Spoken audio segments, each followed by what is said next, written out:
Varicose veins కి సరైన చికిత్స కోసం సంప్రదించండి ఎవిస్ హాస్పిటల్.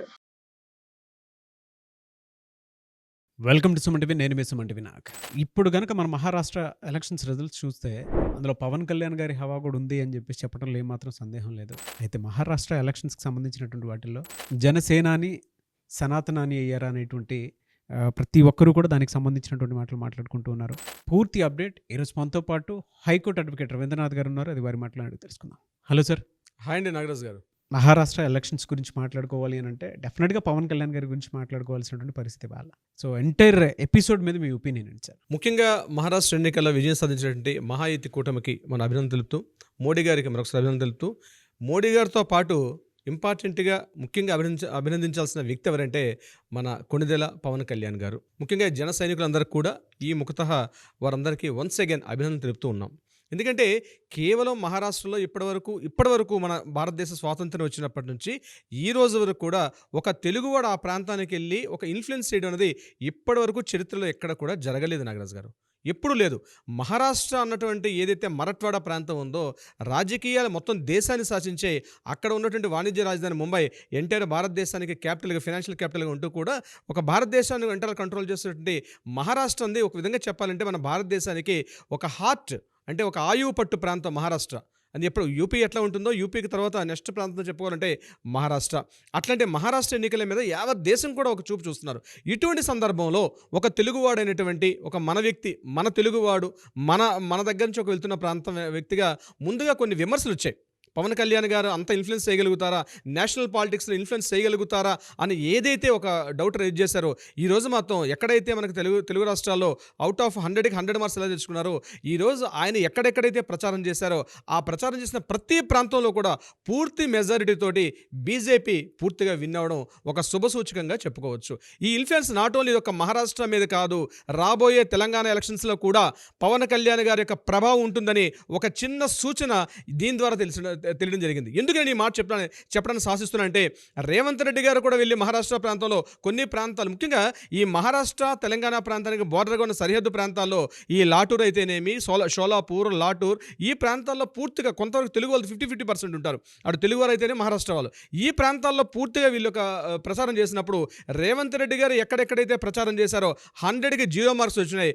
పవన్ కళ్యాణ్ గారు ఎక్కడైతే ప్రచారం చేశారో 100కి 100% మార్క్స్ రావడం ఒక విశేషంగా చెప్పుకోవచ్చు. జస్ట్ ఒక 1 year బ్యాక్ ఏ విధంగా అయితే మనకి తెలుగునాట పవన్ కళ్యాణ్ గారు పూర్తిగా 21 out of 21కి ఎట్లయితే వచ్చారో సేమ్ అదే రిజల్ట్ ఈరోజు చూపించి మరొకసారి మోడీ గారి నుంచి శభాష్ అని అనిపించుకోవడంలో ఎటువంటి సందేహం లేదు. అంటే కీలకంగా దేశ రాజకీయాల్లో, జాతీయ రాజకీయాల్లో కూడా పవన్ కళ్యాణ్ గారి మార్క్ అనేది కనిపిస్తూ ఉంది. ముఖ్యంగా మహారాష్ట్ర ప్రాంతం తెలుగువారు ఏదైతే ఉన్నారో సుమారుగా మొత్తం ఓటర్ల నమోదు అక్కడ సుమారుగా 6 కోట్ల పైబడి ఉంటారు. అవుట్ ఆఫ్ 6 కోటి మంది పైన పూర్తిగా పవన్ కళ్యాణ్ గారు ఎక్కడెక్కడైతే ప్రచారం చేశారో ఆ ప్రాంతాల్లో పూర్తి మార్క్స్ కూడా రావడం జరిగింది. దీనికి ముఖ్యంగా ఏంటంటే పూణే ప్రాంతాన్ని, అంటే ముఖ్యంగా పవన్ కళ్యాణ్ గారు ఒక పూర్తిగా పరిణితి చెందినటువంటి రాజకీయ నాయకుని యొక్క ఆ లక్షణాలు పూర్తిగా వచ్చేసాయి. మొదట్లో ఆయన స్పీచెస్కి, ఇప్పుడు రీసెంట్గా మరాఠా ప్రాంతాలు ఆయన చేసిన స్పీచెస్కి చాలా ఒక పరిణితి చెందినటువంటి స్పీచెస్ రావడం జరిగింది. ముఖ్యంగా పూణే ప్రాంతంలో ప్రచారం చేస్తూ ఒక సెంటిమెంట్ని టచ్ చేశారు. పూణే నాకు సొంత, మా అత్తవారిల్లు అన్న వాడేది పదాన్ని పూణే స్పీచెస్లో ఆయన వాడడం జరిగింది. మా అత్తవారిల్లు, నా పిల్లలు కూడా ఇక్కడ చదువుకున్నారు, నాకు ఇక్కడ సొంత హౌస్ ఉందని చెప్పి పూణే ప్రజలను ఆకట్టుకునే ప్రయత్నంలో ఆయన ఏదైతే ప్రచారం చేశారో అది బాగా వర్కౌట్ అయింది పూణే ప్రాంతంలో. ముఖ్యంగా ఆ పూణేలో చేసే సక్సెస్లో పవన్ కళ్యాణ్ గారి మాట కూడా అదే మార్క్ జరిగింది. అట్ ద సేమ్ టైం లాటూర్లో కానీ ముఖ్యంగా 6 నియోజకవర్గాల్లో ఈయన పర్యటించారు. ఈ గడిచిన 6 days బ్యాక్ 6 నియోజకవర్గాలు ఈయన పర్యటన చేశారు. 6 నియోజకవర్గాల్లో కూడా ఏ ప్రాంతానికి వెళ్తే ఆ ప్రాంతం యొక్క ఇంపార్టెన్స్ని ఆయన పుణికిపుచ్చుకున్నారు. ముఖ్యంగా ఈ భీమరావు అంబేద్కర్ గారు ఎక్కడైతే ఉన్నారో ఆయన్ని ఆ ప్రాంతానికి వెళ్ళి అక్కడ పూర్తిగా సాగిలిపడి ఆ ప్రాంతాన్ని ముద్దు పెట్టుకొని లేచి, ఇక్కడ అంబేద్కర్ గారు తిరిగినటువంటి ప్రదేశం, ఈ ప్రాంతాన్ని నేను చాలా ముచ్చటపడుతున్నాను. ఒక బిఆర్ అంబేద్కర్ గారు అంటే నా ప్రాణంలో నాకు ఆయన ఇన్ఫ్లుయెన్స్ చెందాను అని చెప్పి ఆయన అక్కడ వాడిన పదజాలం బాగా ప్రజలను ఆకట్టుకుంది. ఎవరు చేయనటువంటి ఒక పదప్రయోగం. అక్కడ దిగి ఏదైతే ఆ స్టేజ్ మీదకి వెళ్తున్నారో ఆ స్టేజ్ మీదకి వెళ్ళే ముందు ఏం చేశారంటే అక్కడ దిగి ఆ కారు దిగి అక్కడ ప్రాంతాన్ని ముద్దు పెట్టుకొని మరలా పైకి వెళ్ళడం ఉంది. అక్కడ సభికుల్ని చాలాసేపు ఆశ్చర్యాన్ని గురి చేసింది. రెండో పాయింట్ నేను చెప్తాను. శివాజీ గారిని చెప్తూ, ముఖ్యంగా మరాఠా ప్రాంతం అంటేనే ఛత్రపతి శివాజీ గారిని ఉద్దేశిస్తూ ఈ ప్రాంతంలో హిందుత్వానికి ఎంతైతే ఇంపార్టెన్స్ ఇవ్వడం జరిగిందో, అదేవిధంగా డాక్టర్ బిఆర్ అంబేద్కర్ గారు ఏదైతే ఇక్కడ బిఆర్ అంబేద్కర్ గారు అంటే కేవలం ఒక కులానికి, ఒక వర్గానికి సంబంధించిన వ్యక్తిగా ఇప్పటివరకు ప్రాచుర్యం ఉన్నప్పుడు తన స్పీచెస్లో మాత్రం ఆయన హిందుత్వవాది అంబేద్కర్ గారు అని తను ఏదైతే తీసుకొచ్చిన కోణం అది ప్రజల్ని బాగా ఆకట్టుకుంది. ఇప్పటివరకు కేవలం ఒక పార్టీ మాత్రం తమకు చెందిన వ్యక్తిగా భావిస్తుంటే పూర్తిగా హైజాక్ చేశారు. డాక్టర్ బిఆర్ అంబేద్కర్ కేవలం ఇతను ఒక పార్టీకి సంబంధించిన వ్యక్తి కాదు, ఇతను మాకు కూడా సంబంధించిన వ్యక్తి అని మాట్లాడు. ముఖ్యంగా బీజేపీ కూడా బిఆర్ అంబేద్కర్ గారు మాకు చాలా ఇష్టం అన్నట్టు ఏదైతే మాట్లాడడం జరిగిందో అక్కడ ఆయన క్లాప్స్ ఎలా కొడుతున్నారంటే ఆయన ప్రతి స్పీచ్కి కూడా జనాల నుంచి ఆ క్లాప్స్ రావడం జరిగింది. Nagaraju, it is very very most important. ముఖ్యంగా మూడో పాయింట్ మనం చెప్పగలిగితే మహారాష్ట్ర బాల్ ఠాకరే గారు.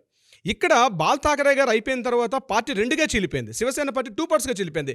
ఒకటి ఉద్ధవ్ ఠాకరే రూపంలో, ఒకటి ఇంకోటి ఏకనాథ్ షిండే. ఈ రెండు పార్టీలు చీలిపోవడం ఒక విధంగా చెప్పాలంటే సందిగ్ధ వచ్చింది డౌట్లో. అంటే ఇతను ఇంతకీ ఏ పార్టీకి ఓటు వేయాలి, బాల్ ఠాకరే యొక్క సిద్ధాంతాలు సైద్ధాంతిక విధానాలు ఏ పార్టీలో ఉన్నాయని చెప్పి కొంత డౌట్ అయితే పడడం జరిగింది. ఉద్ధవ్ ఠాకరేకి ఏకనాథ్ షిండేకి మధ్య కొంత డౌట్స్ అయితే రేజాయి. కానీ చాలా అద్భుతంగా హైజాక్ చేశారు. ఏ ప్రాంతానికి వెళ్ళినా సరే బాల్ ఠాకరే యొక్క రాజకీయ దురంధరుడు, ఆయన యొక్క సిద్ధాంత పోరాటం సెంటర్లో ఏ పార్టీ ఉన్నప్పుడు కూడా ఆయన చూపించినటువంటి రాజనీతి, ఆయన చూపిన సిద్ధాంతాలు నా మీద చాలా ప్రభావితాన్ని చూపించాయి అని చెప్తూ ఎక్కడ ఆయన వర్క్ చేసినటువంటి 6 నియోజకవర్గాల్లో కూడా ఆయన ప్రచారం చేసిన పార్ట్స్లో ప్రతి చోట బాల్ ఠాకరే గారిని చెప్పడం వల్ల అటు బాల్ ఠాకరే పార్టీ విడిపోయినటువంటి రెండు పార్టీలకి, అంటే ఉద్ధవ్ ఠాకరే సంబంధించినటువంటి శివసేన పార్టీకి కావచ్చు, at the same time Eknath Shinde party, వీళ్ళిద్దరిని కూడా కొంత ఆకట్టుకునే ప్రయత్నం చేశారు. చివరికి ఇంకో ఇంపార్టెంట్ పాయింట్ చెప్తాను నాగరాజ్ గారు. ఆయన స్పీచెస్ని ముఖ్యంగా ముంబై ప్రాంతంలో భివాండిలో పూర్తిగా తెలుగు వాళ్ళు ఉంటారు. కొన్ని లక్షల మంది భివాండి ప్రాంతంలో ఉంటారు.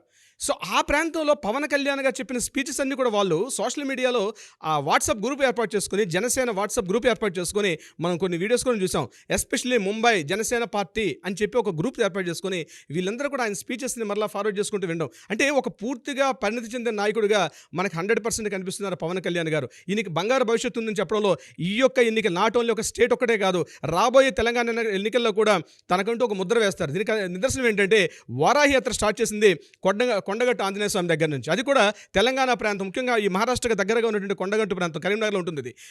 ఆయన స్టార్ట్ చేసింది కూడా కొండగట్టు ఆంజనేయ స్వామి. నేను ఆంజనేయ స్వామి భక్తుడిగా చెప్పుకుంటూ కేవలం మీరు ఇందాక ప్రశ్నలో చెప్పినట్టుగా జనసేన పార్టీ అంటే ఇది కేవలం ఈ పార్టీ కాకుండా నేను సనాతన ధర్మాన్ని కూడా కాపాడుతాను అని చెప్తాను ఏదైతే మాట్లాడడం జరిగిందో, కమింగ్ నెక్స్ట్ ఎలక్షన్స్లో కూడా 100% దక్షిణాదికి ఈయన ఒక ట్రేడ్ మార్క్ అవుతారు. దక్షిణాదికి ఈయన ముఖద్వారం ఏదైతే ఉందో, జనసేన పార్టీలో ఉన్నటువంటి పవన్ కళ్యాణ్ గారు దక్షిణాది రాజకీయాలకు మాత్రం డెఫినెట్గా ఒక మార్పు తీసుకొచ్చే అవకాశం ఉంటుంది.